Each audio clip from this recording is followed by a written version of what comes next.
If you ever get an opportunity to go to Thailand, chances are you'll come home with a souvenir with the country's national animal on it, the Asian elephant. Elephants are more than a point of pride in Thailand.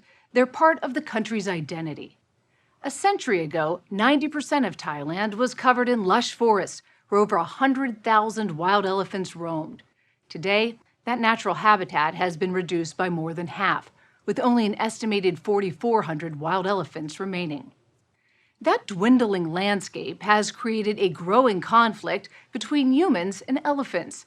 To understand it, we traveled to Western Thailand to talk to villagers who are dealing with weekly elephant invasions and meet with scientists who believe they've come up with novel solutions to combat the problem. Deep inside Thailand's mountainous Western Forest Complex, 100 miles northwest of Bangkok, we made the bumpy trek into one of the country's best-kept secrets, the Salakpra Wildlife Sanctuary, an unconfined, lush green haven that allows 300 wild Asian elephants free range. Our guide was wildlife ranger Suti Chai. How long have you been doing this work? ประมาณ 9 ปีครับผม He told us he's been a ranger for 9 years and has noticed an increase in the number of elephants in the sanctuary. Eager to see one up close, we stopped where a herd had just come through and hiked through the thick humidity deeper into the sanctuary and saw this handsome fella. About 9 feet tall and 4 tons, he was enjoying his daily dust bath. Created 60 years ago as Thailand's first wildlife sanctuary, Salakpra is an elephant's paradise. Containing more than 300 square miles of dense bamboo forests, streams, and watering holes. A conservation area set up by the government to give wild elephants a protected home. Elephants have always held a special place in Thailand's rich history. In Buddhism, they're considered sacred, once a symbol of power for Thai royalty and a weapon of war. Their size and might made them ideal for Thailand's lucrative logging industry, which ended up destroying more than half their natural habitat. In 1989, logging was banned in Thailand after devastating floods, putting thousands of elephants out of work. The government moved quickly to find those elephants new homes. One of them is this National Conservation Center in northern Thailand, where mahouts, or elephant handlers, tend to all the elephants. Can I have to check your eye for today? And vets see to their medical needs. Many were brought into tourism, an industry that brings millions into the Thai economy and leaves lucky visitors like me with a little elephant snot. That's a Zerbert! And a big smile. Thank you. But the country's remaining 4,000 wild elephants faced a different future. Their population is growing, about 8% a year, forcing some of them into communities to look for food. That doesn't always end well. Over the last 6 years, at least 135 people have been killed by elephants in Thailand. The problem isn't unlike human-wildlife encounters in the United States. Coyotes in cities, or bears rummaging through town trash or raiding homes. Hey! But stopping one of these massive beasts isn't so easy. It's illegal to shoot even a charging elephant in Thailand. American researcher Dr. Josh Plotnick and his team are trying to find a way for people and elephants to live here peacefully. We met Plotnick at the Thai Elephant Conservation Center in northern Thailand. There's always been elephants here. There's always been farms. Why the problem now? Yeah, but there haven't always been as many farmers, as many people, as much technology, as much infrastructure. And so inevitably, when you reduce the space that wildlife has, they need to figure out how to find the resources that they need. And sometimes those resources are in crop fields, and people can react very negatively to that. Is there a breaking point? There definitely is, and I think we're getting close to it, simply because we don't have solutions to these problems. And all we can do as scientists, conservationists, is to try to find ways to ensure that elephants have what they need, while at the same time humans have what they need. Nice office. Yeah, this is our favorite Here. office. Josh Plotnick spends summers studying elephants inside Salakpur Sanctuary and is a professor of animal behavior and cognition at Hunter College in New York. For the past 13 years, he's led the only research team inside Thailand dedicated to understanding elephant psychology, or why elephants do the things they do. And it turns out, like New Yorkers, Asian elephants are a unique breed. Smaller than their African cousins, when Asian elephants age, they lose pigment, creating that pinkish glow. They also have a divot on their head, creating two distinct domes. But it's what's inside their massive head that fascinates researcher Josh Plotnick. Are all elephants alike? Absolutely not.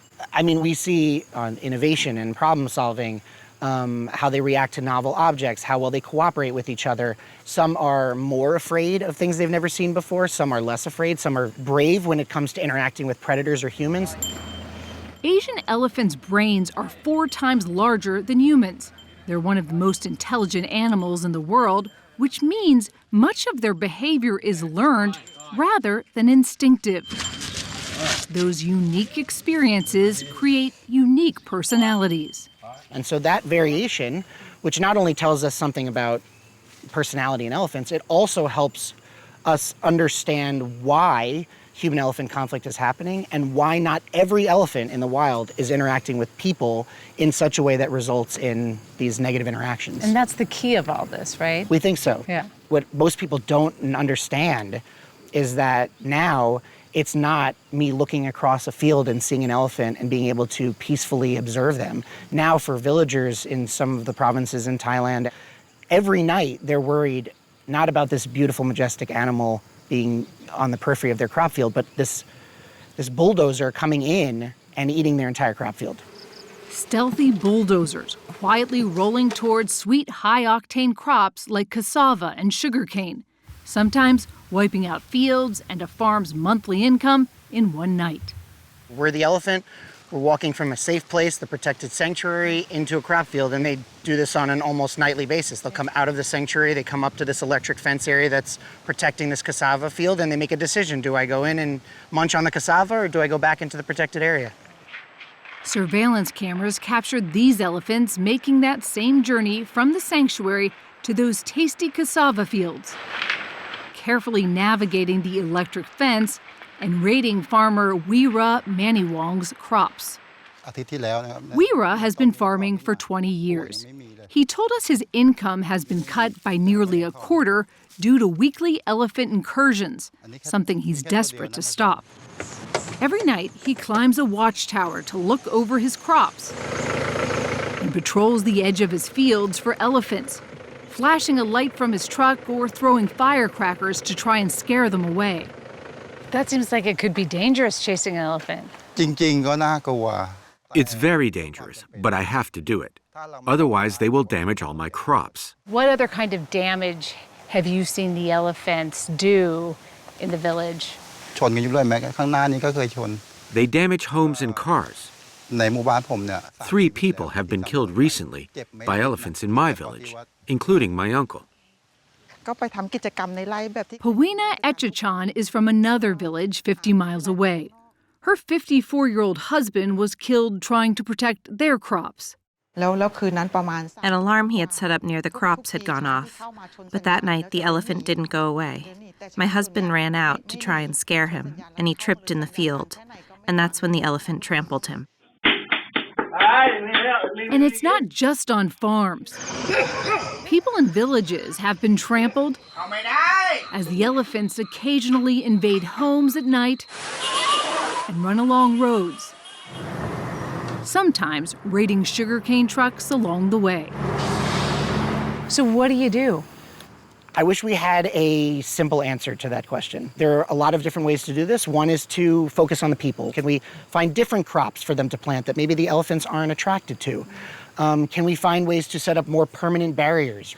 But what we're trying to do that I think is unique is focusing on the elephant, right? If elephant behavior varies from one elephant to the next, is that something that might inform the development of new strategies that are targeted at specific personality traits, certain behavioral traits that these elephants are exhibiting that might be better or stronger long-term solutions that would prevent elephants from coming into crop fields. When we come back, we'll learn how Josh Plotnick and his research team are hoping something called a targeted personality device will stop human-elephant conflict in Thailand.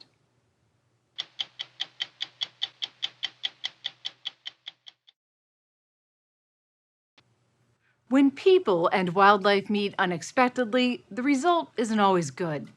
Decades of deforestation and overdevelopment of natural habitat have left wild animals in search of new sources for food. In the United States, that might look like a bear busting into a home looking for lunch. But in Thailand, it's an even bigger problem, thousands of pounds bigger. Increasingly, wild Asian elephants have wandered into towns and villages looking for food, sometimes with deadly consequences. Now, American researcher and elephant behavior specialist Dr. Josh Plotnick hopes he may have found a solution to this growing problem. Out here, we've been running a lot of studies. Josh Plotnick's big aha moment on how complex Asian elephant behavior can be came 13 years ago in northern Thailand. He placed a mirror in the middle of a field and watched to see what 5-year-old 2-ton Lin Chi would do. Instead of seeing herself as another threatening animal and attacking the mirror, Lin Chi, like any self-respecting girl, began checking herself out, inspecting her face and mouth, showing a higher level of intelligence and self-directed behavior, launching Josh Plotnick into a new realm of study. How much have they been studying the elephant's brain at this point? Not much at all. Most of what we know about elephant behavior comes from these long-term field sites in Africa and a few long-term field sites in Asia that are mainly focused on understanding population dynamics, but actually studying what's going on inside an elephant's mind requires you to do controlled experiments where you actually are interacting with the elephants up close. That's really difficult to do in the wild, but we're learning. Josh Plotnick has spent the last 5 years leading a team of American and Thai researchers in long-term studies of wild Asian elephant behavior in Thailand's Salakpra Sanctuary. Their tests have evolved from elephants reacting to novel objects like brushes and fire hoses in trees to one of the team's most groundbreaking behavioral experiments to date, the puzzle box. The test is made up of 3 metal boxes, 3 doors, and a sweet reward inside. You've got the answers. How does this work? Sarah Jacobson, a postdoctoral researcher at Hunter College in New York, designed the box and is part of Plotnick's research team. This top one is a slide door. You just have to slide to the right and then reach in and grab the bananas from in there. And then we have a push door, which is just held by a magnet right there. And so you push open and reach in. And then this pull door where they have to wrap their trunk around and pull down. Jacobson says in the wild, some elephants are amazing problem solvers, particularly when they're hungry. Those trunks can smell water and food as far as 12 miles away. So how innovative would these elephants be with the puzzle boxes? We sat back and watched. Sniffing the banana inside, 17-year-old Na Mei starts knocking repeatedly on the boxes, probing each door. There you go. Good girl. Until she finds success by pushing in door number 2, grabbing that reward inside. Oh. She innovated to open the first door. That was something she'd never seen before. But now we want her to use a different technique and try to open a different door. She has to change her behavior to do something different to try to open it. Oh, gosh. Oh, She's thinking. she's got to pull that chain? Yeah. She did it. That was impressive.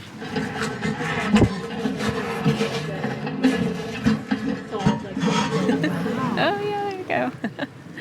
Well done. When Jacobson put the test up in the wild, some elephants seemed to be afraid and ran away from the puzzle boxes. Some tried using brute force, Others were fascinated but left, well, puzzled.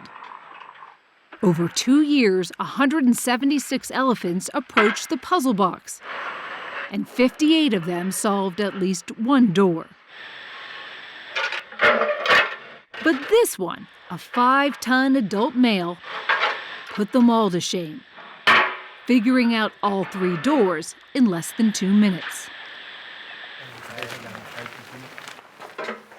So what has all this puzzle-solving shown? Smart girl. Plotnick believes, like people, elephants show a huge range of innovation and persistence, a factor he thinks could be key in deterring the more tenacious elephants from raiding farms and villages. So you're looking for the troublemaker elephants? Correct. The elephant has evolved this capacity for hearing really well and smelling really well, and using their trunk to manipulate aspects of their environment. And so when they come into contact with something new or novel, but they know that there's something they really want on the other side of that novel thing, elephants with certain personality traits find ways around those deterrents. So if they're cognitively flexible, we need to take a more flexible approach to keeping them away from humans. I think that's exactly what we need to be doing and how we need to think about it. Who is this? Something veterinarian and leading Thai wildlife researcher Boripat Sirisirunrat spends a lot of time thinking about. We met up with Boripat working with a local patrol to track down a wild elephant named Mango. Yeah. Flapping ears and tail. 20 years old and weighing in at a hefty 10,000 pounds, Mango had made his way down from the mountains and into this rural village in eastern Thailand. It's about 5:15 p.m., so it started to become active and start to go out looking for food. We spent the next 2 hours following a feasting Mango from this back garden, down the main road, and straight into and through the village's central square. Strolling past the local restaurant and on to his next meal as locals stood back in amazement and took photos. We knew Mango would be here because 6 months ago, Boripat, along with a team of rangers and vets, went deep into the forest and put a massive tracking collar like this around Mango's neck while he was sedated. Every day we get coordinates or their whereabouts sending to my mailbox, and then we can actually log in on a website to see exactly where the elephants are. And then what do you do with that We information? can warn the people, how far is this group of 5 elephants from their household, so they can be mentally, physically prepared to deal with their daily routines.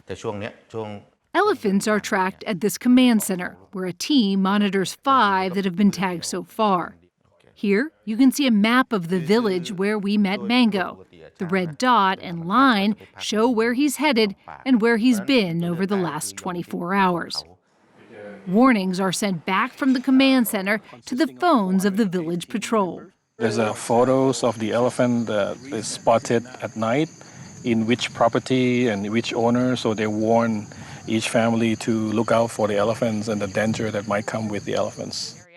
Josh Plotnick is now working with Boripat to enhance his own theories on behavior to stop elephants like Mango from wandering into farms and villages. Short of putting a growling predator in its path, it's hard to get an elephant to retreat when it's looking for food. So Plotnick's team has created a more manageable deterrent. Coming down.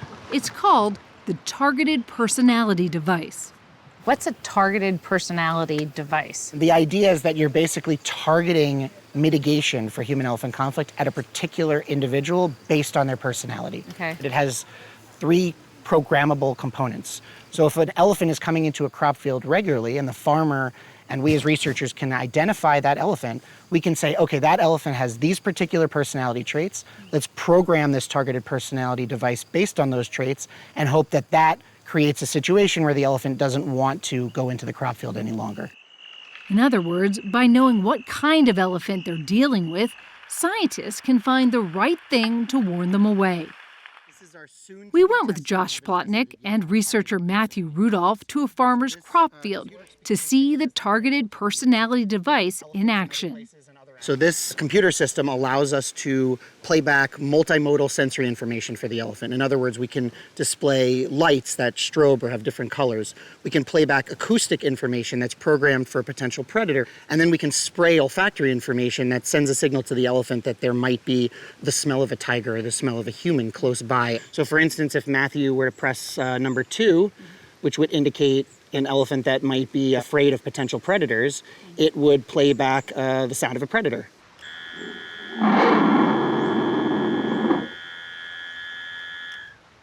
So you're throwing everything at them. Yeah, the whole idea here is to create a sensory world for the elephant. They're going to be able to see, hear, and smell a potential predator enough to say, this is not a good place for me to be. Here you can see when an elephant approaches. Flashing lights, spraying odor, and the sound of a yelling woman send the elephant running away and back into the jungle. The trick for scientists is knowing how each elephant will respond. Plotnik hopes that by understanding each elephant's unique personality traits, scientists can help create harmony between the most sacred animal in Thailand and its people. What is it that conservationists and scientists and government officials have gotten wrong about trying to stop this human-elephant conflict up till now? I think people really need to understand how serious this problem could grow simply because you have an intelligent animal on both sides. And if you have an intelligent elephant and an intelligent human trying to share limited resources, conflict is inevitable until we come up with better solutions to promote coexistence. You kind of need to know the bird. All right. He wants us to be done. That's a wrap.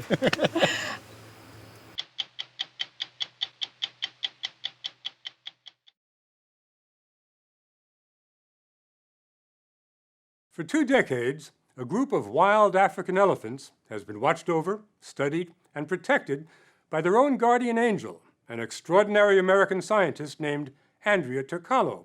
As you're about to see, Andrea's own story is pretty amazing, but not nearly as compelling as the insights into elephant behavior her research has revealed, especially when it comes to the secret language of elephants. Elephants communicate in a complicated, sophisticated language that scientists are trying to decipher and compile into the world's first elephant dictionary.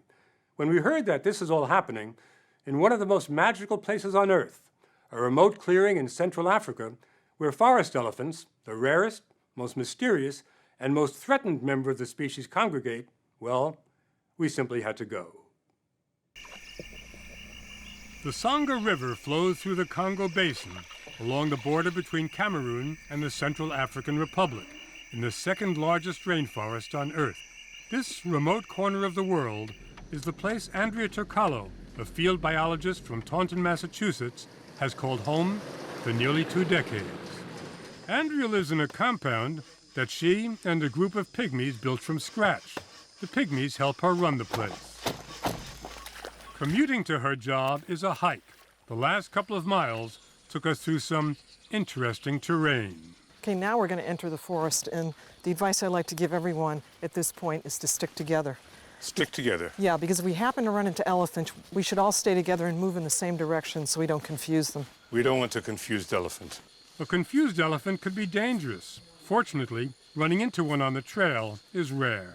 So who made this trail, Andrea? This was made by hundreds of years of elephant traffic in this forest. Elephants made the trail. Yeah, I mean, if you look at their feet, it's obvious they do a lot of road work. The elephants have stomped out the equivalent of a vast interstate highway system. It took us past giant teak trees through a thick primordial forest. Andrea has hiked this trail twice a day for nearly 20 years. Where does it go? We could hear something before we could see anything. Suddenly, the trail ended, and right before us was an opening called the Dzanga Clearing, and more than 50 forest elephants. The setting was extraordinary, straight out of Jurassic Park, tranquil, aside from an occasional roar. Andrea, do you remember the very first time you saw this place? Yeah, it was in the late 80s, and I actually slept here. Slept here? Yeah, and I slept on the ground in a tent. And all night, there was this symphony of elephants. And when I woke in the morning, it was like I had landed in paradise. The clearing is a watering hole, a spa, and a sanctuary, a place where elephants take their time, the measured, graceful pace of the largest land animal on Earth. They come to the clearing for the minerals, which they can't seem to get enough of. It's a place where elephants play. These elephants are playing sort of amateur wrestling for pachyderms. Nobody gets hurt. Kids fall and get up, the way kids do. This elephant is giving himself a massage, a tree massage. Here's one trying to hide, unsuccessfully. All this and so much more observed by Andrea and others day after day. It's been now 19 years that I've been observing this particular population of elephants. Very long time. Yeah, it is a long time, but it takes a long time to know elephants.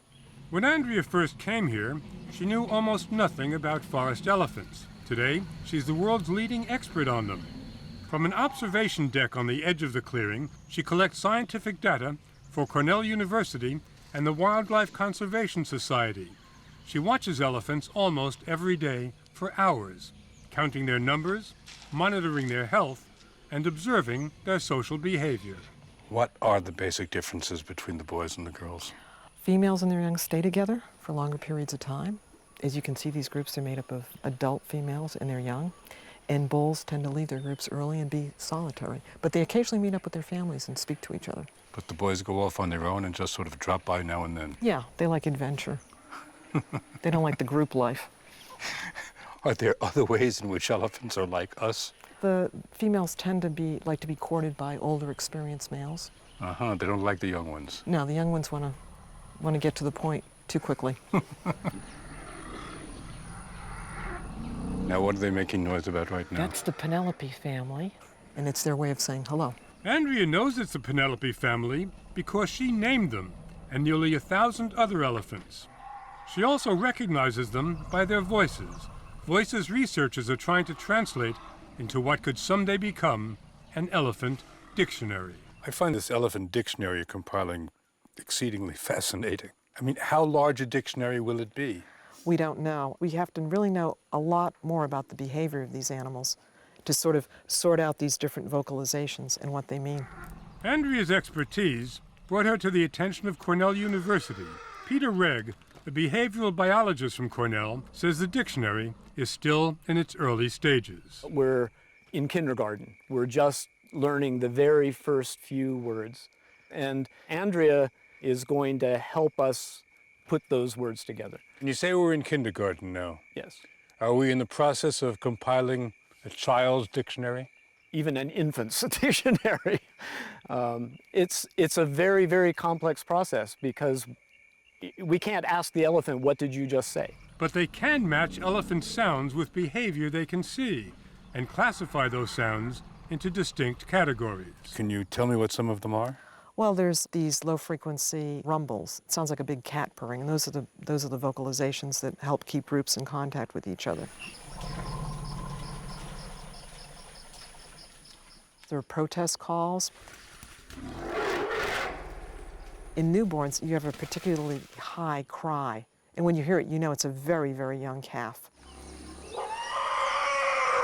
And some of these big bulls, when they go into must, which is this sexual state, they make a special rumble, which is very low and very pulsating. Most days, Andrea works into the evenings, compiling data and exchanging information with researchers back in the U.S. via the internet, which she also uses to stay in touch with home. This is NPR Worldwide from Washington. The archive of elephant behavior and sound she's created is amazing and surprising. These fearsome noises are actually elephants greeting one another. Glad to see you. Come a little closer. These are sounds of annoyance. The big bulls are telling the youngsters to hit the road. Back in 2000, Andrea filmed the death of a baby and the traumatized cries of the other elephants. These elephants kept poking the body over and over, frantically trying to coax the baby back to life. Then, the elephants formed a procession that filed past the body. They'd feel it or they'd smell it, and then they'd vocalize. It was like a funeral procession that went on 3 or 4 days. Must have been an amazing sight. They seem to recognize death, and it upsets them. It sort of brought home how emotional these animals are. But it turns out that these vocalizations are just a small fraction of the sounds elephants make. Until a few years ago, scientists had no idea that most of what elephants are saying can't be heard by the human ear. The base of their vocalization is infrasonic. In other words, the frequency on which their call is built is below what we can hear. The elephants use those low sounds to find one another in the dense forests where they spend most of their time. Elephants are using very low frequencies which travel far. How far? At least 2 or 3 kilometers. No kidding, more than a mile. Yes. An elephant standing here can communicate with sound with an elephant more than a mile away. Yes. 6,000 miles away, in upstate New York, at a lab at Cornell University, researchers are listening to everything from the sound of hummingbirds to the sound of whales. The Elephant Listening Project grew out of an accidental discovery made by its founder, Katie Payne, one of the world's leading experts on elephant communication. I love animals, right? So I went to the zoo. The elephant cage. Elephant cage. And I began to realize that I was feeling a throbbing in my ears and in the air that I couldn't really explain. And I said, you know, do you suppose elephants are making sounds below the pitches that I can hear? And we recorded for a month. And lo and behold, we found that elephants had a great many sounds that people didn't know about. She gave us examples of sounds that we can hear.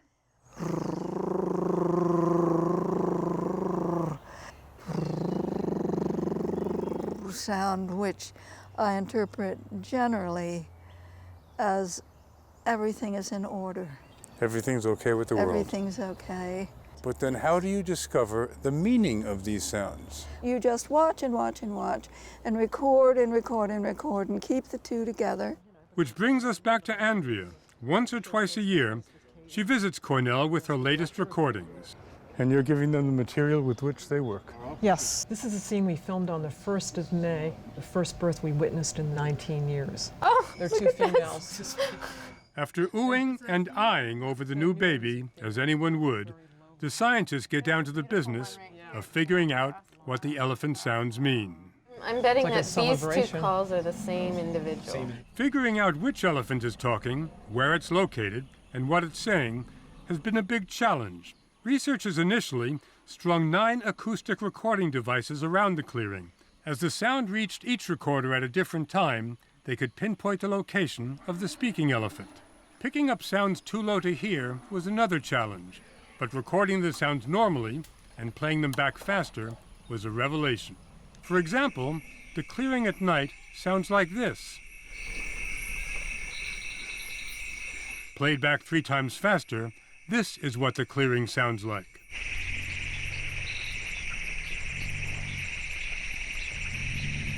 You can hear the elephants' rumbling calls. But to figure out what the calls mean, the Cornell team spends more time looking than listening. Using these computer-generated spectrograms, they can see the low-frequency sounds. And then we can actually visually look at the calls. And what does this visualization tell us? It tells us that there's incredible complexity. Many of their calls are actually similar in some ways to human speech. Peter, does all this research into elephant sounds have any practical purpose? We're using sound recordings to monitor forest elephants because they're so difficult to see. And this becomes more and more critical because their population is threatened. So knowing where the animals are gives us a way to begin attacking what has to be preserved or where do we need to put more protection. Protection because poaching has become almost epidemic. It's estimated that annually 10% of Dzonga's elephants are killed for their ivory. Andrea works closely with Dzonga's armed guards, but so far their efforts have not stopped the slaughter. Do you see it as your personal responsibility to protect the elephants here? I've made it my personal responsibility. For me, if I've been given this great privilege to study this particular population of elephants, I think my priority is to protect them. Otherwise, I have no right to study them. Excuse me? We have a vocalization. That's a protest. A protest? That's somebody who's probably being refused something by its mother. Baby elephants protest in a rather loud fashion, don't they? Yeah, they're just like little bratty children. Andrea believes if she weren't here, the clearing would become a killing field. It's clear that, in a very pragmatic sense, you are saving the elephants. But in another sense, they've saved me. I have something very important in my life to do, and I think a lot of people don't get to do that. Andrea plans to stay here at least another 15 years, and as night falls over her clearing and fishermen float gently down the Sangha, you can hear the crickets. What you can't hear are the elephants, but that doesn't mean they aren't talking.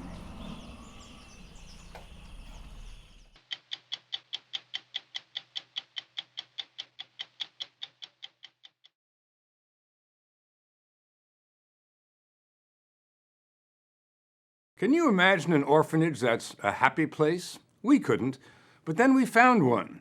The kids don't arrive here smiling. Like orphans all over the world, they've been abandoned, they're hungry, sad, and desperate. But after a few years, they're healthy, well-fed, and, well, happy.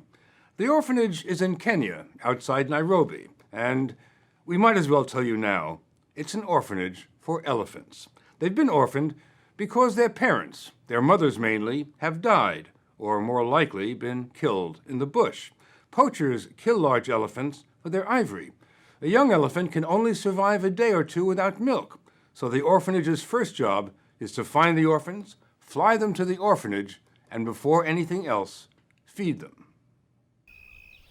The principal of the orphanage, the principal, headmistress, head nurse, and CEO, is Dame Daphne Sheldrick.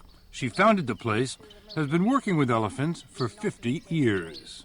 This is little Seguta. This is the one that was in a coma when she arrived. Was on a drip for 24 hours. We never thought she'd be alive in the morning, so she's our little miracle, this one. But Daphne's problem is that she's caring for too many miracles. Poachers are killing more and more elephants for their tusks, creating more and more orphans. There's a record number of orphans here right now because, Daphne says, the sale of ivory has been legalized for the first time in 10 years.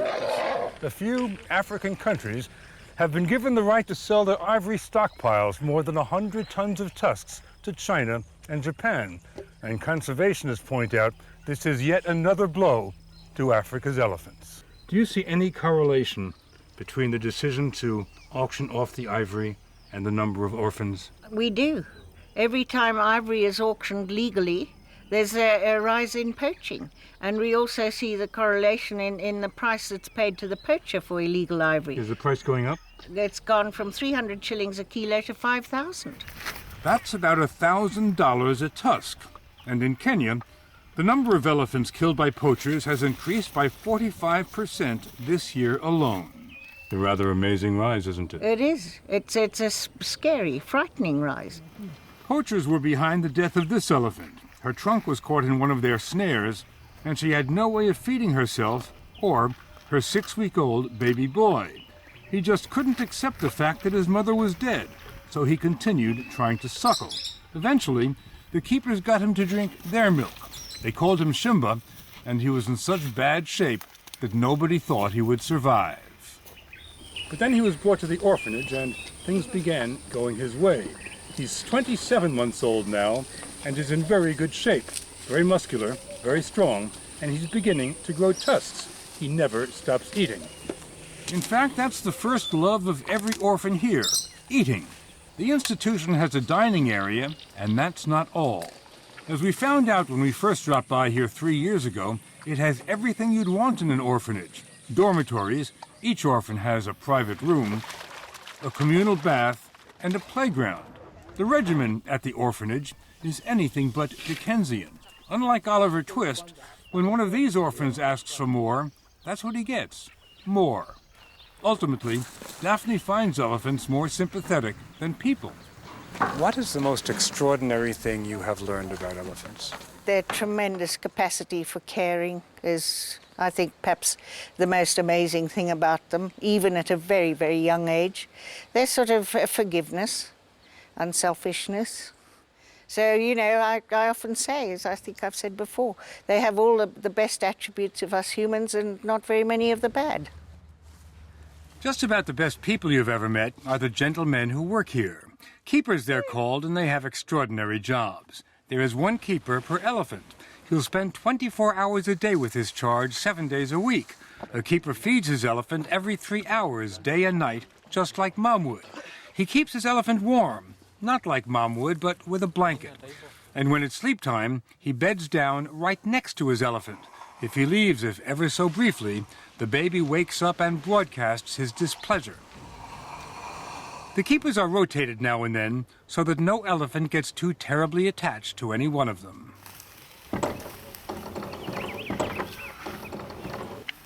At dawn, the elephants are taken from their dorms out to the bush. They hang out for a while, play some games. Come on, here. Roleni, come on. Soccer is a favorite. Come on. And guess who decides when it's halftime? The days are pretty much the same here, but on Fridays, the orphanage becomes a spa. You want to rubber down? Go on, rubber down. The keepers give the elephants a coconut oil massage. We can't do exactly what the mother can do, but we do something close to that. You're a surrogate mother. Yes. Edwin Lucici is the head of the keepers. He is the chief elephant man. This one here is Lualeni. Lualeni is the oldest female we have, 16 months as well. The tiny one here is Makena. Right. Always want to be close with Lualeni. Yes, well, they always want to be close to each other and to you, don't they? I'm afraid this interview with Edmund is getting rudely interrupted. Yes. But there's really not that much to do. They may be little, they may be orphans, but trust me, they're not as little as they look. In fact, I feel like I'm in an elephant sandwich. Yes, you are. Perhaps the problem was we had not been properly introduced. There is a protocol to meeting an elephant. He will offer up his trunk and he expects you to blow in it. That way, he will remember your scent forever. You will never be strangers again. The little baby's been captured. The orphanage gets distress calls from all over Kenya, from all over East Africa, that a baby elephant is on his own, often because his mother has been killed by a poacher. It is then a matter of great urgency. An orphaned elephant can only survive a few days without his mother. The baby elephant is loaded onto a plane and flown back to Daphne Sheldrick's orphanage outside Nairobi, where he'll stay until he's strong enough to go back into the bush. Dame Daphne has been running the orphanage for almost 30 years. She was born and raised in Kenya and married David Sheldrick, Africa's leading crusader against poaching. When he died in 1977, she founded the David Sheldrick Wildlife Trust. Daphne saw her mission as saving as many elephants as possible, but she has never permitted herself too much hope. That's because she loses half the elephants that arrive here, some from pneumonia, some from trauma. This elephant probably witnessed its mother's death and remembers everything. That's the double-edged sword of having the memory of an elephant. They never forget. You know, he's still grieving for his elephant family. He's in shock. He's distressed. Do you believe a baby elephant can die of grief? Oh, yes, I know it can. They're terribly, terribly fragile. You've got to try and turn the psyche round, duplicating what that elephant would have had in an elephant family, touching them, talking to him gently. In other words, love. Tender, loving care, TLC, and a lot of it. Daphne and the keepers may run this place officially, but it's the elephants who are really in charge. For example, when a new keeper is hired, he's on probation for 3 months. Then, if the elephants like him, he's got a job. If not, he's out. What do you try to teach them? Well, we have to teach them not to be naughty, not to push around with the others, to obey one another, just like you have to do to your children, your own children, to respect the others. And the keepers teach the elephants how to be elephants. There are wild elephant things these kids don't know how to do. Mother wasn't around to teach them. Things like covering themselves in dust to prevent sunburn. The keepers do it with shovels until the elephants pick it up themselves. The orphanage has an infirmary, and the doctor has a call to make. One of the elephants is not doing well at all. He's been on antibiotics for 2 days now, but he can barely breathe. All this froth that's coming out of his throat has got to be pulmonary edema. His room looks like an intensive care unit. The doctor, Daphne, and the keepers don't leave him for a minute. They do everything they can, but it's not enough. By dawn, he is dead. How do you manage going through this all the time? Well, you don't have much option, do you? There's another one to look after, and then another one coming, and, you know, you just have to turn the page. And you get attached But I'm after not very good at it. And you're not going to get any better, are you? No. Not after 50 years. But then you go and you hang out with the orphans who are doing so well, and it brings joy to your life. Absolutely. It's actually a pretty lush life for these elephants here at the orphanage, but it's not the life of a wild elephant. It's not their destiny. So like any good school, this place prepares its students to leave, to get ready for life in the real world, to go back to the wild from whence they came. This young lady left Daphne's orphanage to go live in the wild. Her name is Mpenzi, and a couple of years ago, she became pregnant and decided to go off on her own to give birth, without the protection of her extended family. That was a mistake. Before the sun could set, Mpenzi and her baby were surrounded by a pride of 16 lions. Keeper Joseph Sawney was called to the scene and captured the events on his still camera. Some Mpenzi was standing there trying to scare off lions with a trunk.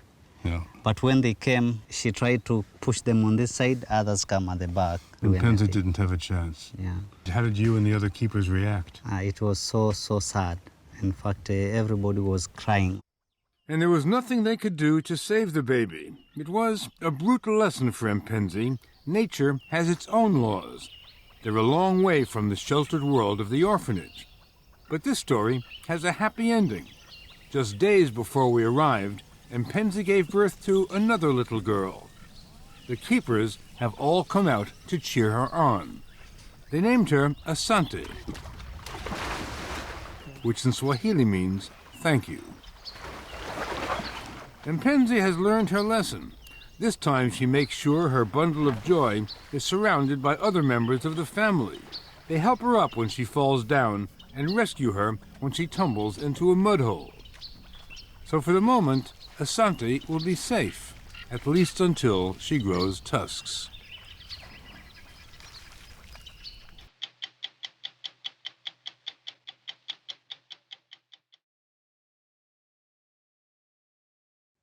And lo, before the flood, the Lord said to Noah, "Make yourself an ark, bring out every kind of living creature." That was the Old Testament. But what happens today when disaster threatens animals? A powerful force, a zoo, a foreign government, even the U.S. Department of Justice, often calls from on high and enlists the services of one man, Pat Craig, founder of the Wild Animal Sanctuary in Colorado, who's emerged as the go-to guy for orchestrating high-stakes rescues around the world. Last spring, we accompanied this modern-day Noah to a zoo in Puerto Rico for his most ambitious mission yet. These lions were once literally the pride of Puerto Rico, housed at the Dr. Juan Rivero Zoo in the coastal town of Mayaguez, the only zoo on the island. But after years of decline, mismanagement, and neglect, this was the tableau that greeted Pat Craig and his wife Monica when they arrived here from Colorado. What was your impression when you got to the zoo for the first time?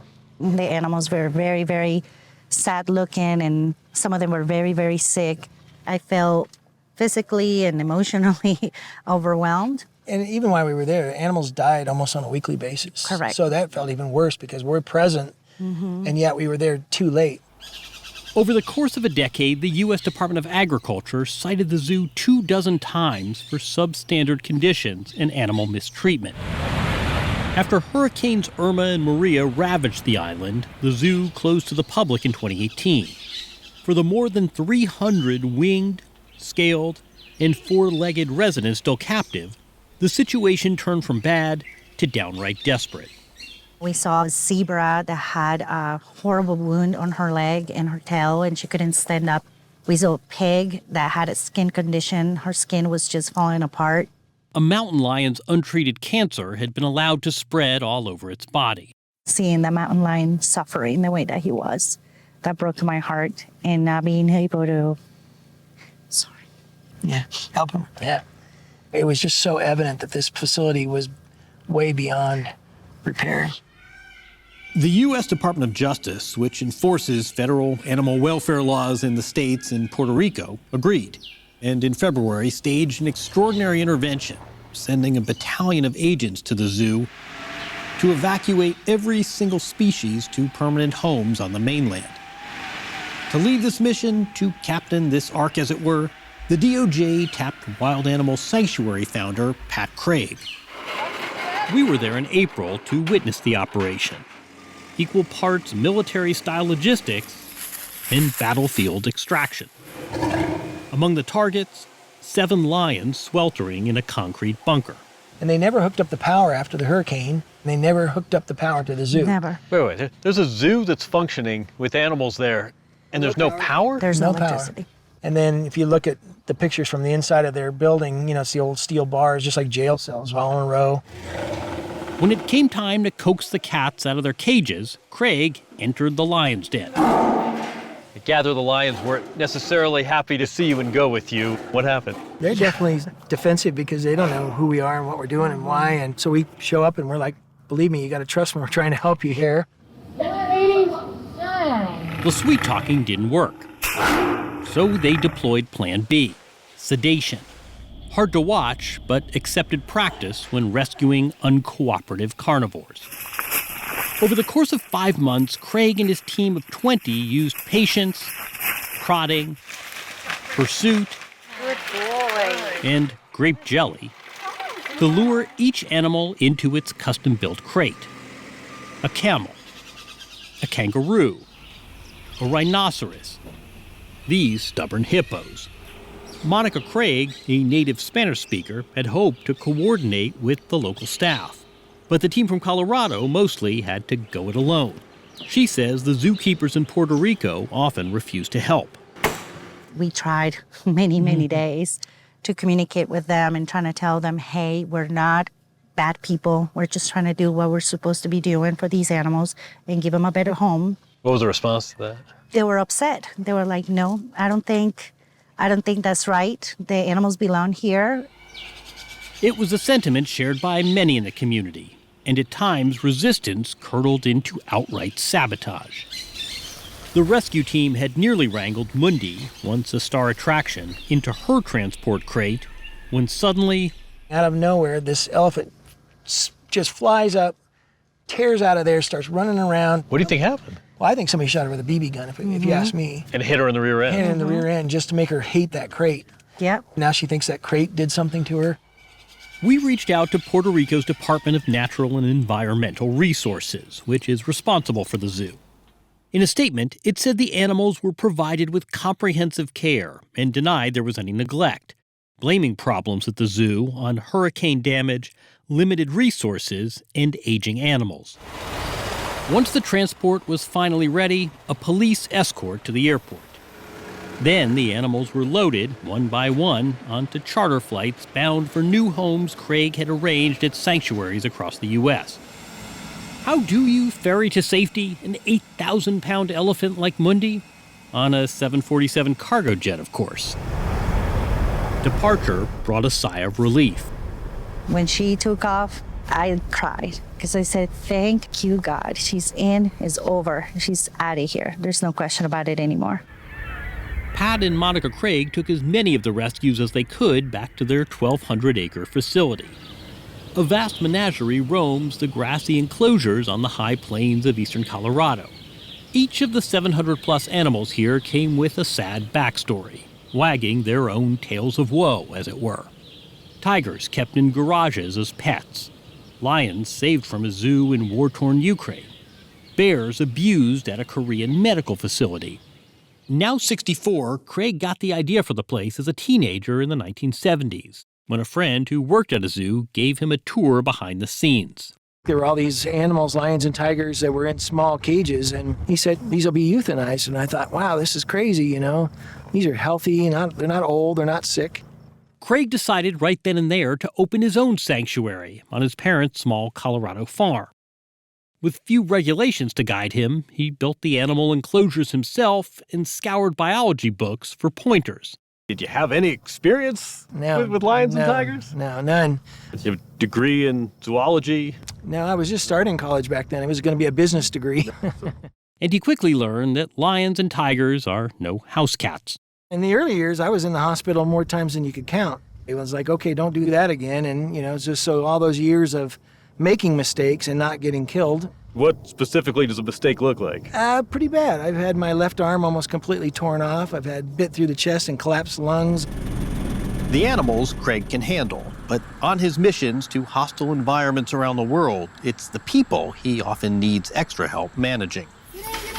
Heavily armed federal marshals accompanied Craig when the Department of Justice dispatched him to retrieve maltreated big cats that had been kept by the notorious Tiger King, Joe Exotic, the unlikely Netflix sensation, and his associates.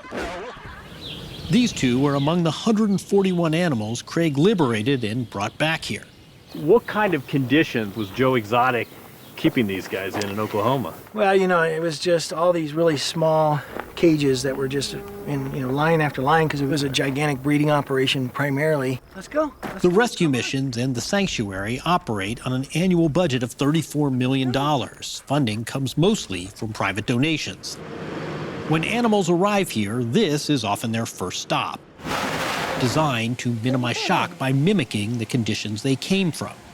Here, they're evaluated and given a treatment plan, whether it's medication or emergency surgery.